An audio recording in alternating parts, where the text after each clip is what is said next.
How do we know each other though? School, man. Typically, innit? School. When did you join said school? Since birth, man. What do you mean since birth? Like, I've been there. What, nursery and that? Yeah. I joined in year 4.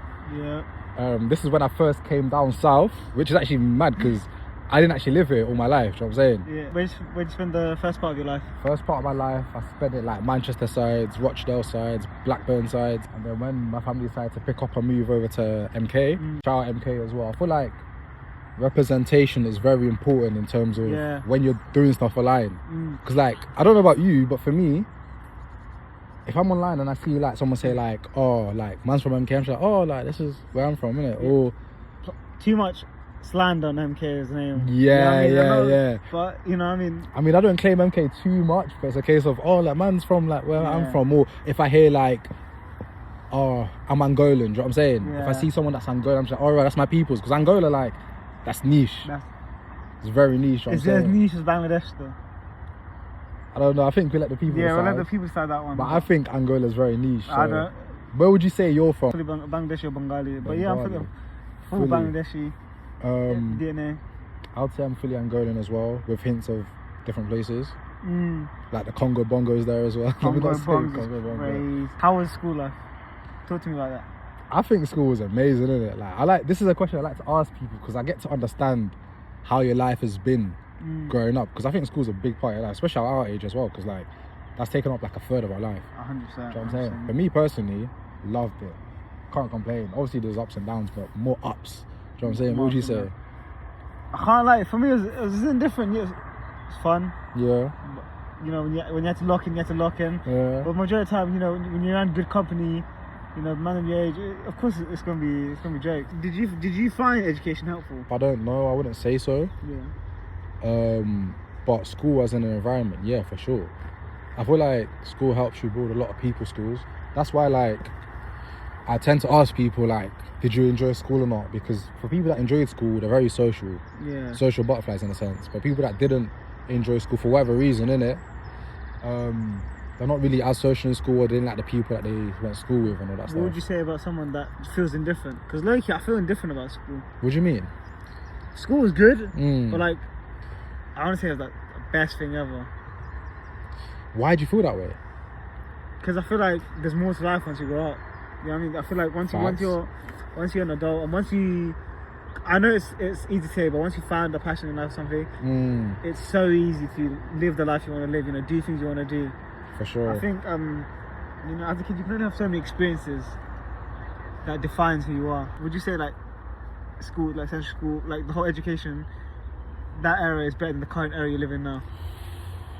I think that's a weighty conversation. You think? Nah, do you know what it is? No, of course not. I feel like after school, because I feel like it was close. I don't think it's close at all. Are the memories you're making now better than the memories you had back 100%, then? yeah. Okay. No, but you can't. I don't think memories, you can't compare those memories. You can or you can't? You can't. I generally think, okay, let's say from the last couple of years, so since you've been 18 till now, compared to 18 till, you know, school times.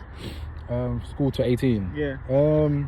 It's different things, and like freedom, I have much more freedom now than I did back then. So like in terms of like me saying not be able to compare is because you can't do the same things as a kid and as an adult. As an adult, I can pay for a flight and fly somewhere. As an adult, as a kid, I can't do that. As a kid, I wasn't, you know. You're right, it's different experiences. You know what I'm saying? Like, I was in the playground doing stuff or whatever. Like, you can't do that now as an adult, really. On top of school, do you still speak to any friends you made in school? 100%. Any lifelong friendships in there? Do you know what it is? The transition from like school and adulthood is crazy because like everyone's just working Monday to Fridays. There's less time. Obviously, school days, you have to see everyone Monday to Friday. Now you go from seeing people Monday to Friday to making not appointments. Do you know what I'm saying? Now you have to ask. Are you free 2 months from now at 4 p.m? I don't even know, bro, because I don't even know what my work schedule is saying at that time. But it's a case of, yeah, I still speak to people from school. There's a lot of people that I thought I would be boys with for life that I don't speak to no more. There's a lot of people like that. But I guess that's just life though, innit? What are you saying? Because obviously I met you in school. We still speak, innit? But then we became friends. I feel like we became closer once we left school.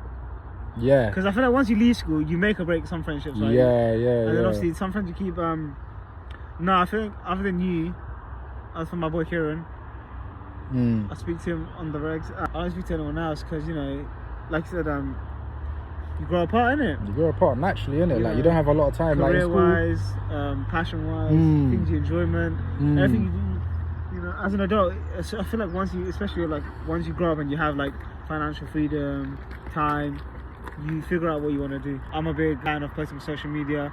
Same thing. I do it for the love of the game. I like editing my pics. So would you say you're like? Because people hear social media and they might have positive and negative connotations, but when I hear social media, I think of negative straight away. So would you say you're like an aesthetic baddie? Not to say that's negative, but would you say like that's something that... fits, isn't it? You check out the IG, let me know what you think. You know what I mean? Check out the IG. You let me know my aesthetic. Check the highlights. What's your like drive and your want to be on social media in a sense? What's the reason for all this? My parents sacrificed a lot to get to where we are right now, right? You know, they didn't have the freedom I had at this age, you know, and I feel like it'd be a shame if I, you know, didn't take the opportunities I was given, you know, traveling, you know, going to experiencing new cultures and just living my best life. So, and obviously the way I express it is through my pictures, and my Instagram's my digital diary. Everything I post is there for my memories. And if someone wants to, you know, see, feel free to, you know, explore. It's like an open photo book for me. Do you know what? And I feel like this is the first time we've actually had like this type of conversation and sat down and said the way it is. But I think we kind of like low-key relate in that sense, and it doesn't need to be said. We just both know that's what it is for the both of us. But for me, it's like literally the same thing. Like ever since growing up to the point where we came to the UK, because I was born in Angola. I came here when I was 1 year old, literally a baby. But from the moment my dad got the opportunity to, he brought a camera. Literally, like film, like take the photos, go to the shop. You have to like that whole process. You have to get a process and everything. Yeah, so it's a case of like, that's the one thing that I love and I've taken from my dad in a sense of like videography, photography, like capturing moments is so important, because like there's a lot of people our age that they'll sit there and be like, I don't have any baby photos, or bro, I can go in my room, I've got a fat stack of like baby photos, and this is the things that we've actually kept. Exactly. There's a lot of like this like discarded same thing you said, you memories. know, I carry my dad's Polaroid everywhere, take pictures and then you print them, you know. You don't want to grow up and be like, oh, I wish I had all my pictures, because you know, let's say you lose your account, your phone, all your pictures are gone, you know, you've got nice keepsake. So yeah, my Instagram's a digitization of that. So what other things made you want to start creating, you know, just be more creative? Going back to school, jumping from primary school all the way to secondary school, which, well, not even secondary, sixth form. Throughout secondary school, I was more like sports orientated. I was never gonna make it pro, and I didn't have a knee injury. I'm just shit. Literally, I'm just shit. I was a right back. They put me right back. I actually enjoyed playing right back, but not even centre back, just straight right. No, they started me centre back. Okay. But I don't know what it was. I think I was a bit doo-doo at centre back. Bronze card. Yeah. So they put me right back, which I enjoyed playing. Especially, I used to play on the wing with Dennis, which was a little bit of a headache because he didn't like to come back and defend. But I remember there were some matches where Sammy would play centre mid. Me and Sammy for right back, centre mid, playing 1-2 passes, going forward. Chemistry was crazy. Chemistry was okay. My ability wasn't the best, but it was the heart that was there. Do you know what I'm saying? That's what that mattered. It's the thought that counts. It's the thought that counts. You know what I'm saying? But going back to what you asked, in sixth form, I decided to pick up the media course because I took sports, my first option, and then media was something I was like, do you know what? Let me just get into that. And I feel like starting media, and I joined that class with the class clowns, but talking to everyone in the class, I was even talking to Dylan. Do you know what I'm saying? I was being open-minded, talking to different people, and I was always boys with Shaz, but in school we wasn't in the same like friendship group type thing. John was part of the cool kids. Nah, I wouldn't say that though. I would say that. Like John said, obviously he picked media. I was really into media. I knew I wanted to do something in the creative industry. I did at the start was to be an editor, but I just fell in love and I knew I had to have a job in something creative. It didn't matter what. That was my thing in there. So obviously I was a bit more of a strict student. I cared about what I was doing.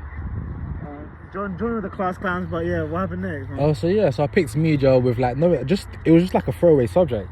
But then when I started speaking to more people and being around different types of people, and naturally with school they put you in groups to do projects and whatnot. Me, my boy Shaz, and Sammy as well. Sammy, shout out Sammy, because he used to do YouTube videos when we was in like year 8, year 9, year 10. So naturally, I used to see him do his YouTube videos, and he was always like one of my friends. Massive homage though. He was filming. He didn't care what no one said. Yeah, he did it. yeah. He wanted to do it, and he did it. And he got bollocking as well in secondary school. Like, probably me as well included. We used to sit there, laugh at man, not laugh at him like, but friendly banter. But you had people outside of the friendly banter, like trying to, you know, provoke him even more. Man was doing big numbers in year 8, year 9. Do you know what I'm saying? Big numbers, and you know, he enjoyed doing it, but he kind of stopped doing it as well. But I feel like with the creative industry, you never fall out of love with it, because look where he is now. You know what I'm saying? Something else. You just move into something else. And I feel like I keep longing out the story, but we got put on a class project essentially. Me, Shaz, and Sammy. Big project, by the way. Is what marked our grade. Yeah, what marked our grade at the end of our media course. And you know, I knew nothing about editing and never opened the editing software in my life, but it was literally, I was in the middle, Shaz was to one side, Sammy was to one side in the computer room, and I was just asking these guys like, yo guys, help me, put me on, how can I do this, how can I do that? And I, like, creatively, I realised that I've had these ideas, but I didn't know how to put it into video format, so these guys were helping me. And it's always something you want to see, especially, you know, when you're creative and you see someone wanting to learn and wanting to, because you always have a sick idea in your head, and it's always, how can I display it on the screen visually? Exactly. It's some of the maddest things, but no. So these guys helped me. That's why, like, you might see on social media where I comment on the, like, these guys post and I say like one of my Mr. Miyagi's. I got 3 Mr. Miyagi's in it. I'll say that one of them Shaz, one of them Sammy, and the third one's my older cousin, because he's very content heavy as well. So essentially I have 3 Mr. Miyagi's. So if you see me call someone my Mr. Miyagi on social media, then you know it's one of the 3. So yeah, ever since media in 6th form, that's when I just gained a passion for it. 100%. And like I think you said, like, going back to friendship, massive part, because you're one of the main reasons I started posting on Instagram. You know? Really? 100%. You know? Just crazy. Like this is the first time bro is telling me this right now. That's crazy. You're one of the main inspirations. Why do you feel that way though? Because after we left school, you know, went after 6th form, I went off to uni, delete all my posts and everything. I was just gonna, you know, do what everyone else does. Yeah. Just be a ghost. Yeah. And then I saw you posting it. Like, he's living his best life. He's making memories. Everyone's looking. I'm like, I want to do this too, man. And then I just started posting, and then haven't looked back since. Because even if no one else likes it, I like it. Do you know what? I like it, and that's what that matters, isn't it? And the thing is, I like it, and if my creative friends, so like my 3 Mr. Miyagi's, like see something that I've done and they're just like, oh, do you know what? Hats off to you. This is cold. Yeah. Then that fills me with a lot of joy. 100%. And talking about like that type of ghosting type of aesthetic, do you think that comes from school? Do you feel like we live in this like closed mentality, or this small town mentality that thinks like, oh, do you know what? Everyone's watching me and I feel like people are gonna judge me and da-da-da. I feel like a lot of people are afraid to be judged. I feel like a lot of people don't post because they're scared of what people are gonna say. Yeah. Or, you know, they don't want to be embarrassed. You know, we've got a saying in Bengali, it's "Man chiki takhoiba," which means what are the people gonna say? And I think if you let that get to you too much, then are you really living? Yeah. If you care about what people think too much, are you really alive? Ooh. Do you know what I mean? So, yeah, no, that's so I feel like that's why a lot of people ghost. You know, not even just where we're from. A lot of people are aged and young. Yeah, do you know what? Everyone has their reasonings to ghost, innit? So like, everyone with their reasonings for being online or being offline, I can't do nothing but respect, innit? But thing about me is, obviously, at the time we was at 6th form, the last year, that's when lockdown hit. Yeah. And then I thought that was like very constricting, and that's when I told myself, and I was just impulsive, I was like, do you know what, I'm gonna do it. Because this leads to like why I genuinely started doing content outside of school as well. Because a lot of things you do in school that you don't carry on outside, innit? Yeah. But the reason why I decided to, like, you know, essentially start making a YouTube channel and start posting is because my friends, do you know how like you get, I think there's millions of funny people out there, and there's a million of like friendship groups that sit there and be like, boys, if you was to set up a camera and just start filming what we do, this will be hilarious. Yeah. But there's a small percentage of people that actually take it out and do it. You know what I'm saying? And then a couple of them like, oh no, it's kind of embarrassing, or people are gonna think we're people weird. care too much and all that stuff. Just do it. I was in a friendship group where a lot of people were like, oh yeah, man, then we should make content. And think about me, if I say I want to do something, I genuinely want to try and do it. I'm not gonna sit here and be like, I want to be the best at this. Yeah. I'm gonna try. At least give it a try, you know what I mean? And if I enjoy doing it, I enjoy doing it. If I don't, I don't. Come 2020 now, lockdown hits, just like in the middle of the year as well. Yeah. I decided, Joe, do you know what? I'm gonna just order a camera. Mostly, man can't be outside, but I'm gonna start, you know, making videos in my room or whatnot. I got to a point where I was making, obviously I love music, we both love music, making music reactions, just, you know, sitting down and doing all that type of stuff. And yeah, that's where I grew the passion to, you know, record myself, edit videos, and yeah, essentially I'm just a creative person, and I have this thing of falling out of love with it, falling back into love with it. But I feel like right now, my goal right now is to, you know, be a videographer, a video editor, creative director in a sense. And I can't wait for other people to have projects so I can help them out with. 100%. I feel like I got to start feeding myself my own projects. Do you feel like it gives you a sense of fulfillment? A sense of fulfillment and a sense of like a direction, innit? Yeah. I've got a close friend of mine right now. He tells me, make sure every day you get your 1% in. If you feel like you've gone a day without getting your 1% in, you're not really... You didn't live the day. Right now, I'm not the biggest fan of being in front of the camera. Yeah. But helping people out behind the scenes, I love doing that because I'm very creative. Whatever project you have, that I'll give you a creative spin to it where it doesn't feel too generic or too like you're trying to promote a product or whatever it is. So I love that side of things. But if it means I have to be in front of the camera to like show my creative flair, then so be it. I have to be in front of the camera.